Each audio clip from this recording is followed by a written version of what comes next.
们这次的音乐是由张卫凡去做全部的作曲跟规划的。卫凡我们之前有合作过，他本身也是霹雳戏迷，是很有才华也很有坚持的一个人，所以就请他来做我们这部电影。素还真是一种跟我们从小接触的日本动画跟美国电影都不一样的一种英雄。该示弱的时候会示弱，该欺骗的时候会欺骗，该逃跑的时候也会逃跑。他比较像个人，我能够找到的最容易达到的方法，就是该热血的时候就是完全不客气，非常的热血；该悲伤的时候就是悲伤，而不是去找了一堆包袱放在自己身上去创作这样的一个东西。因为布袋戏的电影啊，这种演出形式可能会更重配乐一点，相较于真人啊，没有表情啊，其实很多是需要靠音乐去做原本人的戏，音乐的比例会更重一点，所以其实我们很看重这件事情，才愿意做更多的投入。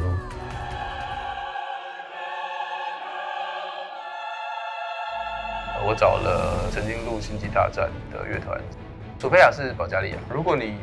对民族音乐有涉猎的话，其实保加利亚他们有一种自己的唱腔。我请他用2种唱腔来唱我们的电影。第一种是他的民族唱腔，他们还有另外一种唱腔是非常的西洋的，比较像好莱坞形式的那一种快的唱腔。那这个合唱团非常厉害，它能够切换2种唱腔。简单说就是比较黑暗面的时候，他们用的是比较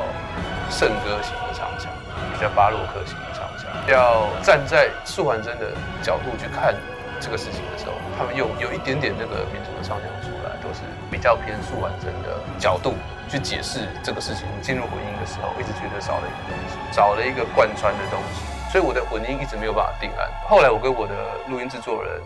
修塔，我跟他说，我觉得我们好像还少了一个东西，即使我们现在录音都完成，即使我们现在都已经在混音了。那后来修塔告诉我他认识王嘎之后呢，我就立刻请他帮我联络，请他帮我们演唱。电影的最终幕录音是80几个人的管弦乐团，然后再加上合唱大概跌入了60个人，也就是那个声音是140几个人的大管弦乐团，然后把王嘎的声音放进来以后，我觉得那种穿透力，甚至是震撼观众的那种感觉是重要的。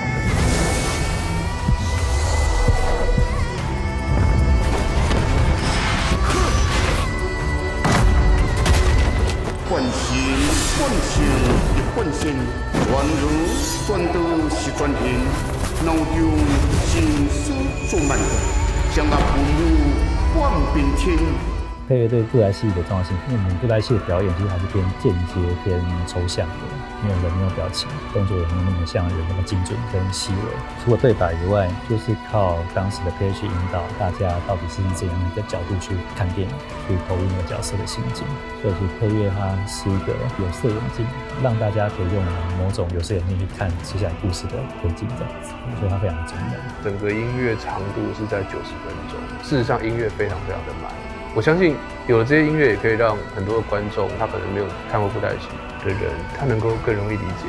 剧情上是怎么一回事，能够让大家看得懂的，让大家看得很开心，看得很爽的。我认为这个东西才是我的第一个目标。在这里还是由衷的希望说，能够掀起奇幻武侠布袋戏的一个风潮，希望布袋戏文化呢能够有新层次的这种认知。